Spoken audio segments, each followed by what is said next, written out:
Hola, docentes de la CDA Interinstitucional Efigenio Mendoza Sierra, Santa Fe de Icotea, Tenche y Palma. Hoy, junto con nuestros compañeros, vamos a trabajar el taller de profundización de pensamiento métrico y sistemas de medida.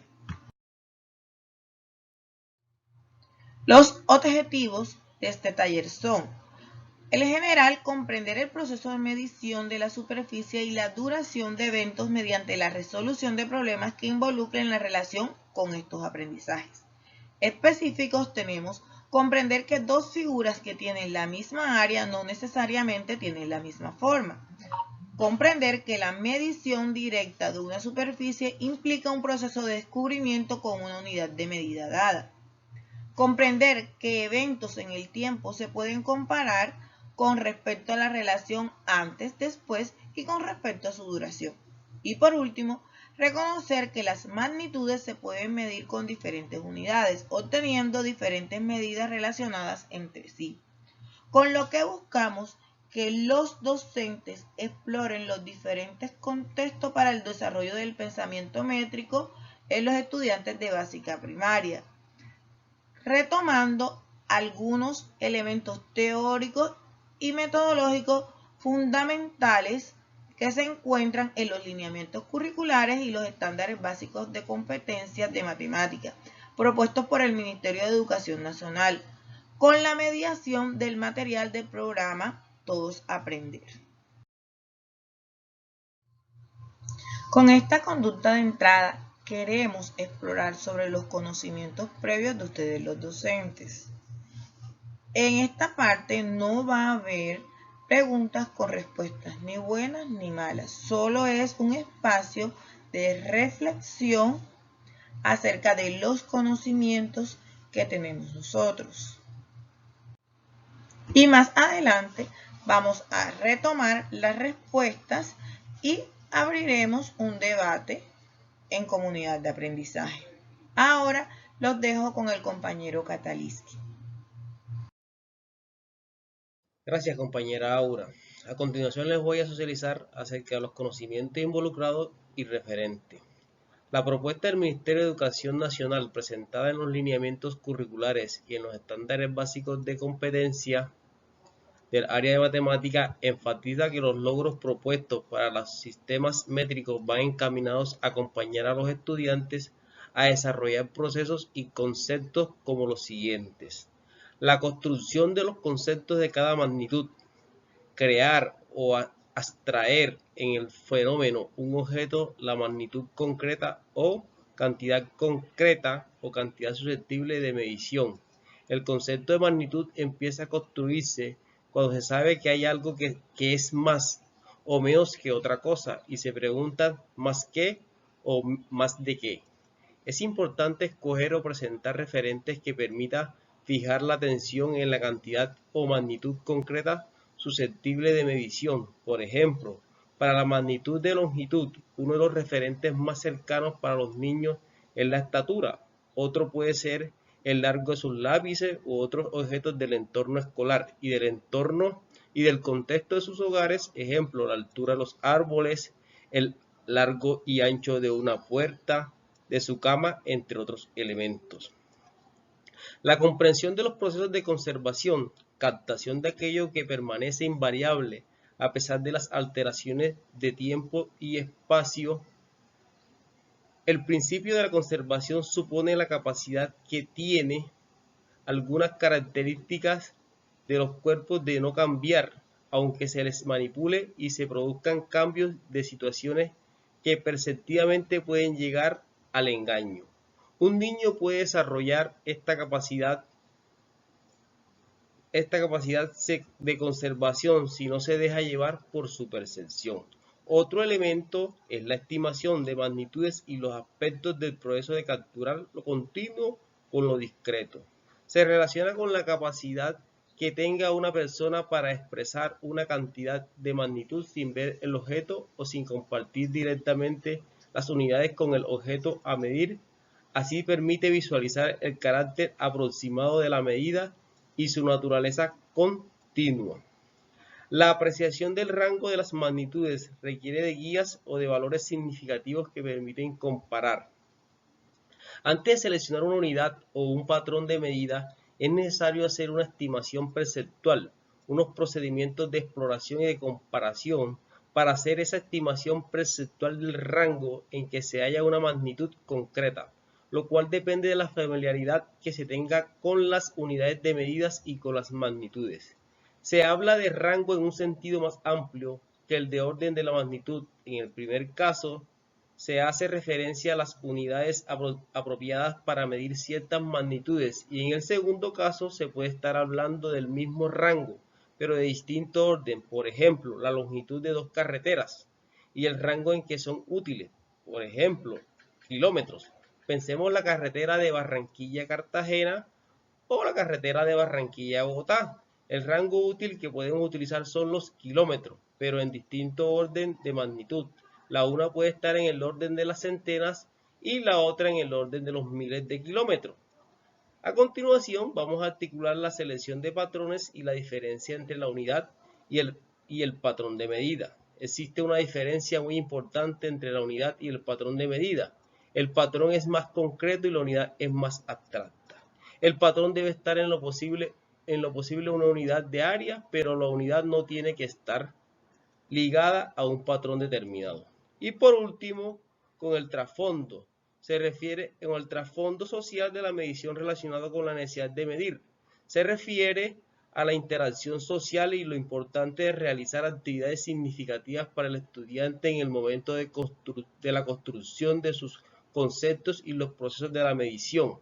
Estos procesos tratados hasta aquí son importantes en el proceso total de la medición de cualquier magnitud.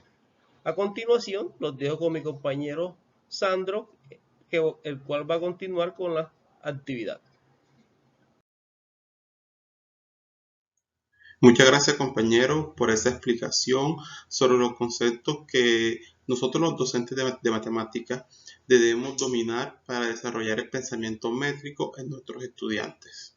A continuación, les voy a hablar un poco sobre los aprendizajes relacionados con ese pensamiento. Como primera medida, voy a hacer una lectura de las siguientes preguntas. ¿Cómo al realizar los ejercicios y situaciones planteados puedo acceder a los aprendizajes sobre el pensamiento métrico?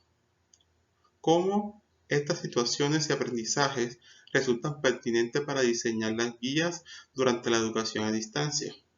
Y por último, ¿a qué debo colocar más atención en el desarrollo de las actividades del taller?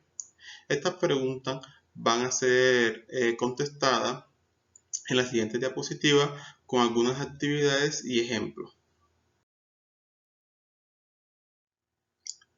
Nosotros como docentes de matemáticas debemos utilizar y saber utilizar los aprendizajes que se encuentran contemplados en nuestros planes de área, en los lineamientos curriculares, en los estándares, matrices de referencia, en fin, eso como primera medida.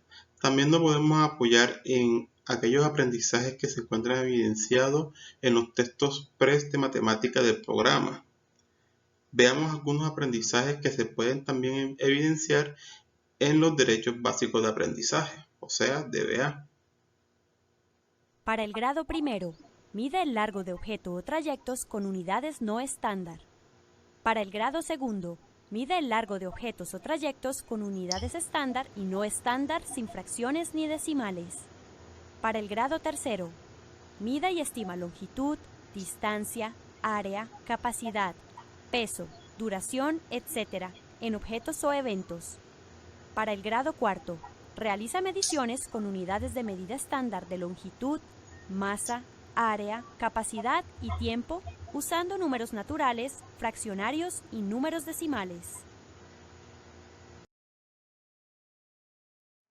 Muy bien, algunas actividades que se pueden utilizar para poner en práctica los aprendizajes anteriores desde la competencia de resolución pueden ser: invitar al estudiante a que estime medidas con patrones arbitrarios y desarrolle procesos de medición usando patrones e instrumentos convencionales o no convencionales. Entonces, Se le invita al estudiante que desde su casa pueda recolectar los siguientes instrumentos, por ejemplo, un reloj, un peso, un metro, un compás y una regla.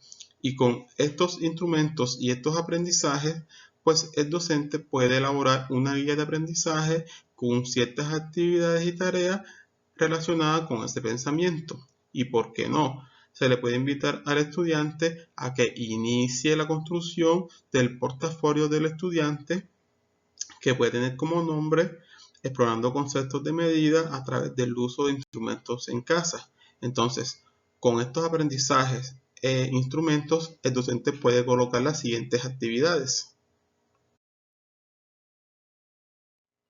Se le puede invitar al estudiante a que averigüe los metros que hay desde la cocina de su casa hasta la puerta de la sala, o que averigüe cuál es el compañero, hermano, padre o madre que corre más rápido una distancia de 500 centímetros. También se le puede invitar a que determine cuál es el instrumento más adecuado para medir esa distancia o el tiempo, y que pueda comparar las medidas obtenidas en varias mediciones con instrumentos distintos. Y por último, que pueda relacionar cada uno de los instrumentos de medición explicando su uso. Entonces, con estas actividades se puede trabajar desde la casa el pensamiento métrico.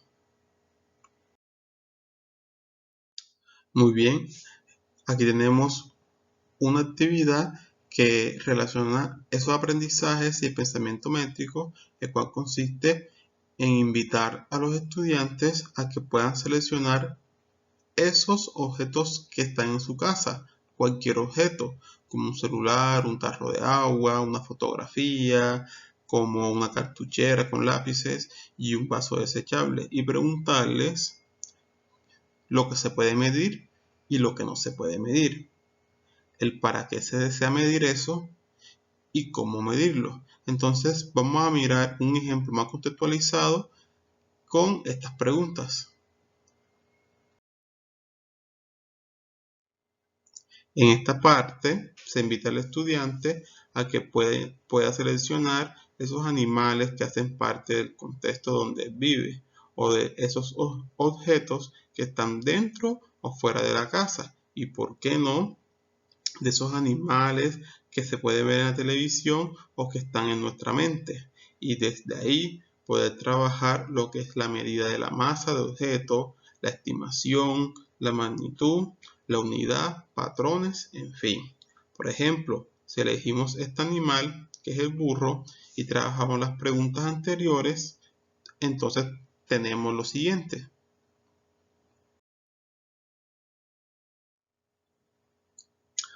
Lo que se puede medir de este animal. Entonces podemos medir la altura, ¿cierto?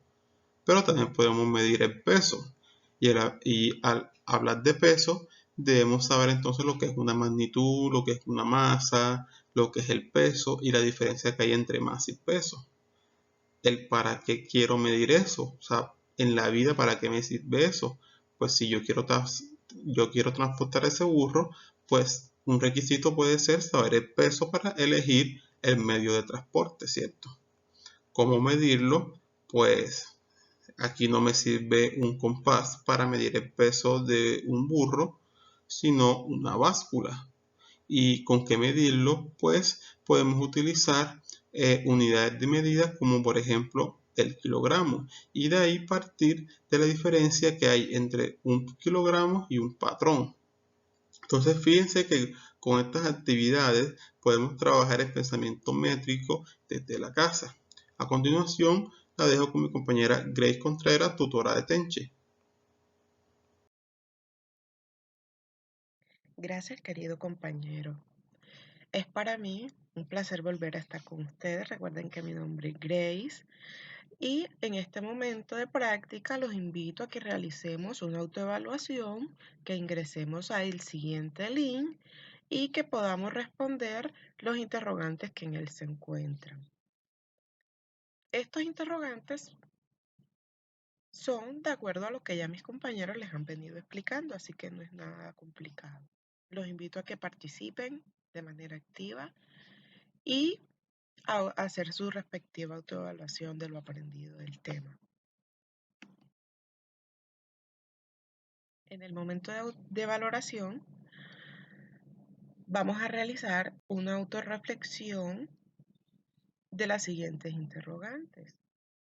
¿Qué aprendí sobre el pensamiento métrico en términos de mi formación profesional y cuál o cuáles actividades relacionadas con el pensamiento métrico utilizaría en su planeación o diseño de guías de aprendizajes y de qué manera lo haría? Estos interrogantes los vamos a responder en nuestro próximo encuentro el día jueves. Finalmente, quiero agradecerles a todos por su participación.